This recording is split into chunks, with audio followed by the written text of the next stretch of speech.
കരുണയുള്ള കർത്താവിൻ്റെ കരങ്ങളാലും എൻ്റെ കർത്താവേ, എൻ്റെ ദൈവമേ എന്ന് പറഞ്ഞ് വിശ്വാസത്തിലേക്ക് നമ്മെ കൊണ്ടുവന്ന മാർ തോമസ് ശ്ലീഹായും എനിക്ക് ജീവിതം ക്രിസ്തുവും മരണം നേട്ടവും എന്ന് പറഞ്ഞ് മരണത്തെ പുലുകിയ വിശുദ്ധ ഗീവർഗീസ് സഹോദരന്റെ മധ്യസ്ഥതയാലും അനുഗ്രഹിക്കപ്പെടുന്ന പ്രിയ മാതാപിതാക്കന്മാരെ, സഹോദരി സഹോദരന്മാരെ, വാത്സല്യമുള്ള കുഞ്ഞുമക്കളെ, ഇന്ന് കരുണയുടെ ഞായറാണ്. അതോടൊപ്പം പുതുഞായറാണ്. അതോടൊപ്പം രക്തസാക്ഷി മകുടം ചൂടിയ ഗീവർഗീസ് സഹോദരനെ അനുസ്മരിക്കുന്ന ദിനവുമാണ്.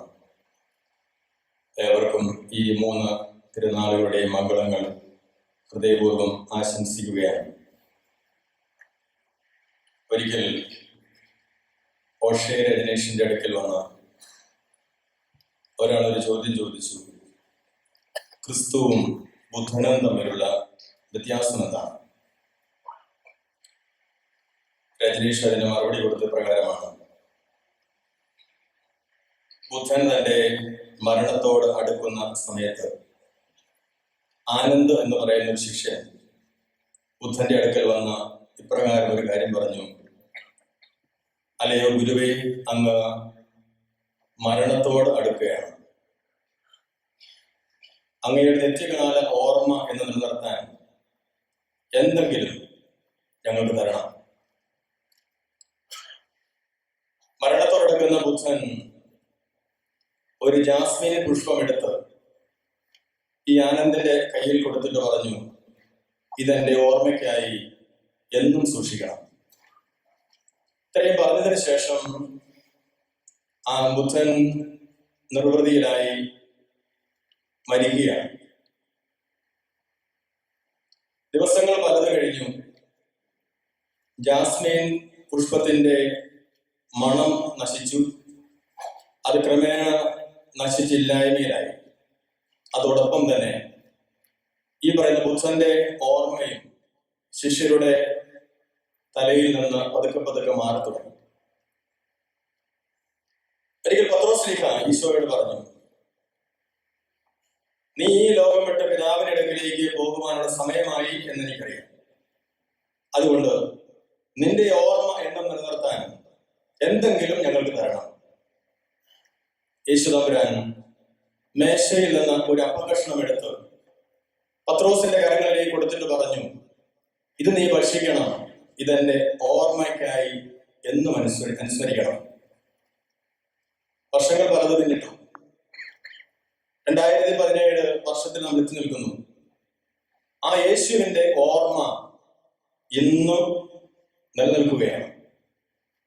എന്നിട്ട് രജനീഷ് പറഞ്ഞു വയ്ക്കുകയാണ്, ഇതാണ് ബുദ്ധനും യേശുവും തമ്മിലുള്ള വ്യത്യാസം. ബുദ്ധൻ കൊടുത്ത ജാസ്മിൻ പുഷ്പം കുറെ നാളുകൾക്ക് ശേഷം നശിച്ച് ഇല്ലാതായതോടൊപ്പം തന്നെ ബുദ്ധന്റെ ഓർമ്മകൾ ശിഷ്യരുടെ മനസ്സിൽ നിന്ന് മാറിപ്പോയെങ്കിൽ യേശു കൊടുത്ത ഒരു അപ്പകഷണം അത് കഴിച്ച ശിഷ്യന്മാർ വിശ്വാസത്തിലൂടെ അത് ഇന്നും നിലനിർത്തുന്നു. ഭാരതഭൂമിയിലേക്ക് ക്രിസ്തുവിന്റെ വിശ്വാസവുമായി കടന്നു വന്ന മാർ തോമസ് ശ്ലീഹായെ പ്രത്യേകമായി അനുസ്മരിച്ചുകൊണ്ട് എനിക്ക് ജീവിതം ക്രിസ്തുവും മരണം നേട്ടവും എന്ന് പറഞ്ഞ് മരണത്തെ പുലുകിയ ഗീവർഗീസ് സഹോദരന്റെ ഓർമ്മ ആചരിച്ചുകൊണ്ട് കർത്താവിന്റെ കരുണയുടെ കീഴിൽ നമ്മെ മുഴുവനായിട്ട് സമർപ്പിച്ച് പ്രാർത്ഥിക്കുന്ന മനോഹരമായ ദിനമാണെന്ന്. ആദ്യത്തെ വായനയിൽ നിന്ന് നമ്മൾ വായിച്ചു യേശയ്യാ പ്രവാചകന്റെ പുസ്തകത്തിലെ വായനയിൽ നിന്ന് കൃത്യമായി ദൈവം ഒരു കാര്യം നമ്മോട് പറഞ്ഞു, എന്റെ വചനം അത് ഫലം തരാതെ പോവില്ല. നീ എത്രമാത്രം തമ്പുരാന്റെ പക്കൽ നിന്ന് ഓടി മാറിയാലും നിന്നെ കുറിച്ച് ഒരു കാര്യം ഞാൻ പ്ലാൻ ചെയ്തിട്ടുണ്ടെങ്കിൽ അത് നടപ്പിൽ വരുത്തുക തന്നെ ചെയ്യും. എന്റെ വചനം അത് ഫലം തരാതെ പോവില്ല.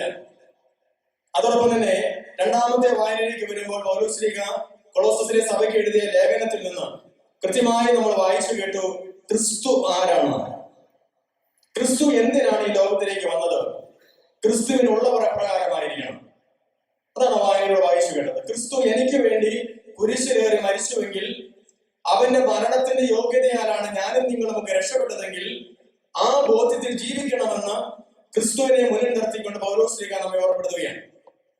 വീണ്ടും തോമാസ് ശ്ലീഹായുടെ ചരിത്രം നമ്മൾ മുമ്പിലേക്ക് കൊണ്ടുവരികയാണ്. ഞാൻ പലപ്പോഴും ചിന്തിക്കാറുണ്ട്, എന്തുകൊണ്ടാണ് ഈ തോമായെ തന്നെ ഭാരതഭൂമിയിലേക്ക് പറഞ്ഞുവിടാൻ യേശു തീരുമാനിച്ചത്? തോമാസ് ശ്ലീഹായുടെ തിരുനാൾ ആചരിക്കുന്ന ദിവസം പുതുഞായർ, പുതുജീവൻ തേടുന്ന ദിവസമാണ്. ക്രിസ്തുവിന്റെ മരണത്തിലൂടെ പുതുജീവൻ നേടിയതിന്റെ ഓർമ്മയായി പുതുഞായർ ആചരിക്കുമ്പോൾ പലപ്പോഴും ചിന്തിക്കേണ്ട ഒരു കാര്യം, എന്തുകൊണ്ടാണ് തോമാസ് ശ്ലീഹായെ തമ്പുരാൻ ഭാരതഭൂമിയിലേക്ക് അയച്ചത്? യുദാസ് അത് തൂങ്ങിച്ചെത്തു. ബാക്കി 11 പേരുണ്ടായിരുന്നു. ഈ 11 പേരിൽ നിന്ന് തോമായെയാണ് ഭാരതഭൂമിയിലേക്ക് ദൈവം പറഞ്ഞുവിട്ടത്. എന്തുകൊണ്ടായിരിക്കും? വേറെ ആരെങ്കിലും പറഞ്ഞുവിടാൻ പാടില്ല. ഒരു പിടിവാശിക്കാരൻ, തമ്പുരാൻ പറയുന്നതൊന്നും കേൾക്കാത്ത ഒരു മനുഷ്യൻ, അതല്ലേ തമ്പുരാനെ കുറിച്ച് നമ്മൾ കാണണം, ഈ തോമായെ കുറിച്ച് നമ്മൾ കാണുമ്പോൾ ധ്യാനിക്കുന്നത്. തമ്പുരാൻ പറഞ്ഞതിന് ഉന്നതത്തിൽ നിന്ന് ശക്തി ധരിക്കുന്നത് വരെ നഗരം വിട്ടു പോകരുത് എന്ന കൽപ്പന മുന്നിൽ നിൽക്കെ ബാക്കി 10 പേരും പരിശുദ്ധ അമ്മയോടൊപ്പം സെഗിയോൻ ശാലയിൽ, ഊട്ടിശാലയിൽ ധ്യാന നിമഗ്നനായിട്ടിരിക്കുമ്പോ തോമാസ് ശ്ലീഹ എന്ത് ചെയ്തു? പുറത്തൂടെ ഇറങ്ങി നടക്കുക. താൻ തോന്നി പുറത്തൂടെ ഇറങ്ങി നടക്കുകയാണ്. എന്നിട്ട് അവസാനം ഒരു പിടിവാശി, അവന്റെ കൈകളിൽ ആണികളുടെ പഴുത് കാണണം, അവന്റെ വിലാവിൽ കൊണ്ടുപോയി കൈവരലിടണം, അവന്റെ പാർശ്വത്തിൽ കൈവെക്കണം, അല്ലാതെ ഞാൻ വിശ്വസിക്കില്ല. എങ്ങനെ ഈ തോമാസ് ശ്ലീഹായ്ക്ക് ഈ 10 പേരുടെ കൂട്ടായ്മയിൽ നിന്ന് കിട്ടേണ്ട അനുഗ്രഹം, സമാധാനം, ഈശോ പറഞ്ഞ വാക്യം അതാണല്ലോ, നിങ്ങൾക്ക് സമാധാനം എന്നാ പറഞ്ഞത്. ഈ 10 പേരുടെ കൂട്ടായ്മയിൽ കിട്ടേണ്ട സമാധാനം എങ്ങനെയാ തോമ നഷ്ടപ്പെടുത്തിയത്? അത് പിന്നെ ഒറ്റയ്ക്ക് മുഴുവനായും നേടിയെടുത്തു. അത് വേറെ കാര്യം. അത് തമ്പുരാന്റെ കരുണയാണ്. കാരണം തമ്പുരാന്റെ കരുണയുടെ ദിവസമായി താന്തോന്നിയായി തന്റെ കഴിവിൽ ആശ്രയിച്ച് പുറത്തിറങ്ങി നടന്നുകൊണ്ടാണ്. അതുകൊണ്ട് നഷ്ടപ്പെടുത്തി. പക്ഷേ തമ്പുരാൻ പിടിവാശിക്ക് മുമ്പിൽ, അല്ലെങ്കിൽ തോമായുടെ പിടിവാശിക്ക് മുമ്പിൽ തമ്പുരാൻ കീഴടങ്ങുകയാണ്. നമ്മള് പലപ്പോഴും പറയുന്നുണ്ട്, പഴയ നിയമത്തിൽ യാക്കോബിനെ എടുത്തു വെച്ചിട്ട് മൽപ്പിടുത്തം നടത്തി അനുഗ്രഹം നേടി എന്നൊക്കെ പറയുന്നുണ്ട്. പക്ഷെ പുതിയ നിയമത്തിലേക്ക് വരുമ്പോ വേറൊരു മൽപ്പിടുത്തം നടത്തിയ ഒരു മനുഷ്യനെ നമ്മൾ കാണുകയാണ്. അതാരാ? തോമായ. യാക്കോബ് മൽപ്പിടുത്തം നടത്തി നീ എന്നെ അനുഗ്രഹിച്ചാലല്ലാതെ ഞാൻ നിന്നെ വിടില്ല എന്ന് പറയുമ്പോൾ അവസാനം അവനെ അനുഗ്രഹിച്ചിട്ട് നിന്റെ പേരിന് യാക്കോബ് എന്നല്ല, മറിച്ച് എന്താണെന്നാ പറഞ്ഞത്? ഇസ്രായേൽ എന്നാ പറഞ്ഞത്. ഇവിടെ അതേ പ്രവൃത്തി തന്നെയാണ് തോമാസ് ശ്ലീഹ ചെയ്യുന്നത്. തോമാസ് ശ്ലീഹ എന്നാ പറഞ്ഞത്? അവന്റെ കൈകളിൽ, ഞാൻ വിശ്വസിക്കില്ല, അവന്റെ കൈകളിൽ ആണികളുടെ പഴുത് കാണണം, അവന്റെ പാർശ്വത്തിൽ എന്റെ വിരലിടണം, അവന്റെ വിലാവിൽ എന്റെ വിരലിടണം, അല്ലാതെ ഞാൻ വിശ്വസിക്കില്ല എന്ന് പറഞ്ഞു. ഒരു പിടിവാശിയാണ്. യാക്കോബിനെ പോലെ പിടിവാശി എടുത്ത തോമാസ് ശ്ലീഹ ഈ തോമായുടെ പിടിവാശിക്ക് മുമ്പിൽ കീഴടങ്ങിയിട്ട് തമ്പുരാൻ പറയുകയാണ്, തോമാ നീ ഇവിടെ വാ, തോമാ നീ ഇവിടെ വാ, നീതാ കണ്ടോ, എന്റെ കൈവിരൽ കാണ്, എന്റെ കാലുകൾ കാണ്, എന്റെ പാർശ്വം കാണ്, എന്റെ വിലാവ് കാണ്, കൊണ്ടുപോകാൻ നിന്റെ കൈവിരലുകൾ കൊണ്ടുവരിക. അതുകൊണ്ട് പാപത്തിന് കൈവിരൽ പോലും നഷ്ടപ്പെട്ടു.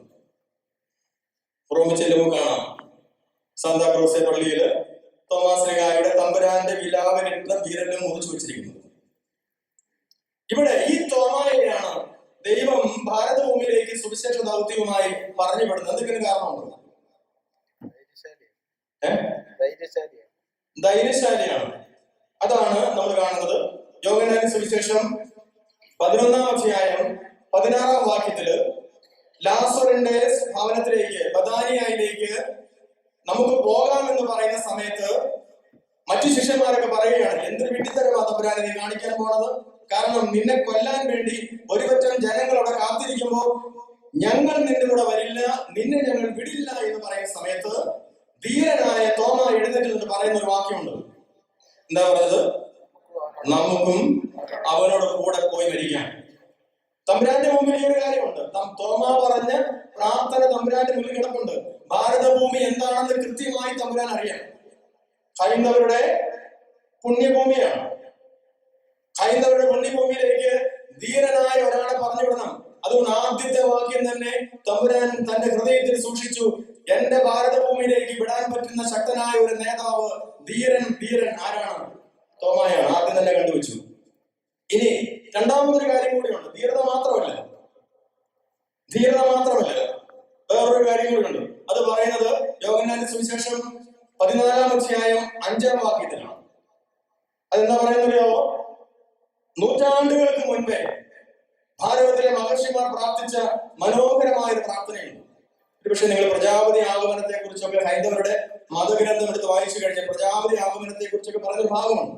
അവിടെ ഈ മഹർഷിമാർ പ്രാർത്ഥിക്കുന്ന മനോഹരമായ പ്രാർത്ഥനയുണ്ട്. അസതോമ സദ്ഗമയ, തമസോമ ജ്യോതിർഗമയ, മൃത്യോമ അമൃതംഗമയ. ഞങ്ങളെ അന്ധകാരത്തിൽ നിന്ന് പ്രകാശത്തിലേക്ക്, അസത്യത്തിൽ നിന്ന് സത്യത്തിലേക്ക്, മരണത്തിൽ നിന്ന് ജീവനിലേക്ക് നയിക്കണമേ എന്നുള്ള പ്രാർത്ഥന മനോഹരമായ പ്രാർത്ഥനയാണ്. ഇവിടെ വിശുദ്ധ ഗ്രന്ഥം എടുത്താൽ, യോഹന്നാന്റെ സുവിശേഷം 14-ാം അധ്യായം 5-ാം വാക്യം എടുത്താൽ തമ്പുരാൻ കൊടുക്കുന്ന മനോഹരമായ ഉത്തരവുണ്ട്. എന്താണ് ഉത്തരം? ഞാനാണ് വഴിയും സത്യവും ജീവനും. ഈ ഉത്തരം കൊടുത്തത് ആരുടെ ചോദ്യത്തിന് മുമ്പിലാണ്? ആരാ ചോദിച്ചത്? തോമായി എന്തുകൊണ്ട് ഭാരതഭൂമിയിലേക്ക് തമ്പുരാൻ പറഞ്ഞു വിട്ടുന്നതിന്റെ ശക്തമായ തെളിവായതുകൊണ്ട്. തമ്പുരാനൊക്കെ പറഞ്ഞു കഴിയുമ്പോ തോമാവിന്റെ ചോദ്യം, വഴി ഞങ്ങൾക്ക് അറിയില്ല, ജീവൻ ഞങ്ങൾക്ക് അറിയില്ല. ഈശോ ഉടനെ പറഞ്ഞു, വഴിയും സത്യവും ജീവനും ഞാനാണ്. ഭാരതത്തിലെ ജനങ്ങൾ കാത്തിരുന്ന ചോദ്യം എന്തായിരുന്നു? ഭാരതത്തിലെ മഹർഷിമാർ പ്രാർത്ഥിച്ച പ്രാർത്ഥന എന്തായിരുന്നു? ഞങ്ങളെ അന്ധകാരത്തിന്റെ പ്രകാശത്തിലേക്ക്, അസത്യത്തിൽ സത്യത്തിലേക്ക്, മരണത്തിന് ജീവനിലേക്ക് കൊണ്ടുവരണമേ. ഇതാ തോമാസ് ലീഗായെ പറഞ്ഞുവിടുന്നു. തോമാസ് ലീഗ ചോദ്യത്തിന് ഉത്തരം കൊടുത്തിട്ട് പറയാണ്, നീ പോണം. എങ്ങോട്ടേക്കാ പോണ്ടേ? ചോദ്യം ചോദിച്ച് കാത്തിരിക്കുന്ന ഒരുപറ്റം ജനങ്ങൾ ഭാരതഭൂമിയിലുണ്ട്, അവിടേക്ക് പോകണം. അപ്പോ തോമാസ് ലീഗായെ എന്തിനു തെരഞ്ഞെടുത്തു? അതിന് ശക്തമായ ഉത്തരം കിട്ടിയോ? ഇനി 3-ാമത്തെ വാക്യം, തോമാസ് ലീഗ വരുന്നത് ഈ വഴിയും സത്യവും ജീവനുമായിട്ടാണ്, ധീരനായിട്ടാണ് വരുന്നത് എങ്കിൽ തന്നെയും ശാസ്ത്രീയമായ ഒരു തെളിവുമായിട്ടാണ് വരുന്നത്. ഇനി ഞാൻ ചുമ്മാ പറയുന്നതല്ല. അവൻ എന്താ പറഞ്ഞത്? ശാസ്ത്രീയമായ തെളിവ്. തോമ പറഞ്ഞതാണ്, അവൻ ഉയർത്തെഴുന്നേറ്റു എങ്കിൽ അവൻ ക്രൂശിക്കപ്പെട്ടത് ജനം മുഴുവൻ കണ്ടിട്ടുണ്ട്. കാൽവരി മലയുടെ നെറുകയിൽ ഉയർത്തി മലക്കുരിശിൽ അവൻ തൂങ്ങി മരിക്കുന്നത് ഈ ജനം മുഴുവൻ കണ്ടിട്ടുണ്ട്. അവന്റെ കൈകളിൽ ആണികളുടെ പഴുതുണ്ട്, അവന്റെ കാലിൽ ആണികളുടെ പഴുതുണ്ട്, അവന്റെ വിലാവ് കുത്തി തുറന്നിട്ടുണ്ട്. തീർച്ചയായിട്ടും അതൊരു തെളിവാണ്. ഇനി യേശു തമ്പുരാൻ ഈ തിരുവചനം വായിക്കുമ്പോൾ നമ്മൾ കേൾക്കുന്ന ഒരു കാഴ്ച, കതക് അടച്ചിട്ടിരുന്നു എന്നാണ് പറയുന്നത്, ഇല്ലേ? കതക് അടച്ചിട്ടിരുന്നു, പക്ഷേ അവൻ അവരുടെ മധ്യത്തിൽ വന്നിട്ട് പറഞ്ഞു, നിങ്ങൾക്ക് സമാധാനം. എന്താ അതിന്റെ അർത്ഥം? ആദ്യം കൊടുക്കുന്ന വാക്ക് ഭയപ്പെടേണ്ട. ഇവരുടെ ഉള്ളിൽ കടന്ന് ഭയപ്പെട്ടിരിക്കുകയാണ് ശിക്ഷ സമൂഹം. യേശു പറഞ്ഞു ഭയപ്പെടേണ്ട. എന്നിട്ട് പറഞ്ഞു നിങ്ങൾക്ക് സമാധാനം. ഈശോ പറയാണ്, ഇനി എന്റെ ശരീരം എന്ന് പറയുന്നത് നിങ്ങളുടെ ശരീരം പോലെയല്ല. എന്റെ ശരീരം മകത്തീകരിക്കപ്പെട്ട ശരീരമാണ്. എങ്കിൽ തന്നെയും അവൻ മുറിപ്പാടുകൾ കാണിച്ചു. മകത്തീകരിക്കപ്പെട്ട ശരീരത്തിലെ മുറിപ്പാടുകൾ അത് നമ്മുടെ വിശ്വാസത്തിനുള്ളതാണ്, നമുക്ക് വിശ്വസിക്കാനുള്ളതാണ്. യേശു ഉയർത്തെഴുന്നേറ്റു എന്ന് നിങ്ങൾ വിശ്വസിക്കണം. ഈ സന്ദേശവുമായിട്ടാണ് പ്രിയമുള്ളവരെ തോമാസ് ലീഗ ഭാരതഭൂമിയിലേക്ക് വരുന്നത്. ഇനി ഈ പറഞ്ഞത് തന്നെ തോമായിൽ നടക്കുന്നു.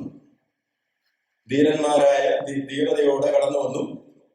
ഭാരതഭൂമിയിൽ വെച്ച് തോമാസ് ലീഗ മരണപ്പെട്ടു. എങ്ങനെയാ മരണപ്പെട്ടത്? യേശു പറഞ്ഞു, നിന്റെ കൈകളിൽ ഇവിടെ കൊണ്ടുപോവാ, എന്റെ വിലാവിൽ വെച്ചു, നീ വിശ്വസിച്ചോ? തോമാസ് ലീഗ എങ്ങനെയാണ് മരിക്കുന്നത്? എങ്ങനെയാ മരിക്കുന്നത്? തമ്പുരാൻ ആഗ്രഹിച്ച അതേ മരണം തന്നെ ഈ പറയുന്ന തോമായി കൊടുക്കുകയാണ്. പുറകിൽ നിന്ന് ഈ തീവ്രവാദികൾ, ഹൈന്ദവ തീവ്രവാദികൾ കുന്തം കൊണ്ട് കുത്തി കൊലപ്പെടുത്തിയെന്നാണ് പറയുന്നത്. ആർച്ച് പിളർന്നോ? വിലാവ് പിളർന്നോ? നോക്കുക, തമ്പുരാൻ പറഞ്ഞ കാര്യങ്ങൾ അല്ലെങ്കിൽ തോമ പറഞ്ഞ അതേ കാര്യങ്ങൾ നമുക്കും അവരോട് പോയി മരിക്കാമെന്ന് പറഞ്ഞു. അവരെ നേരെ പറിച്ചെടുത്ത് ഈ നമ്മുടെ ഭൂമിയിലേക്ക് കൊണ്ടുവന്ന് നമുക്ക് വേണ്ടി രക്തസാക്ഷിയായിട്ട് മാറി. ഇനി ഗീവറീസ് സഹോദരന്റെ തിരുനാൾ ആചരിക്കുക. ചിലരെങ്കിലൊക്കെ ചോദിച്ചു, ഈ ഗീവറീസ് സഹോദരന്റെ വിശുദ്ധ പദവിയുടെ ദൂരെ കളഞ്ഞു, ഇനി എന്തിനാണ് നമ്മൾ ഈ വിശുദ്ധനെ ആരാധിക്കുന്നത്? ഞാനൊന്നും കേട്ടിട്ടില്ല. ഒരാളെ വിശുദ്ധനായി പ്രഖ്യാപിച്ചു കഴിഞ്ഞാൽ പിന്നെ എങ്ങനെ അദ്ദേഹത്തിന് വിശുദ്ധ പദവി എടുത്തു കളയാൻ?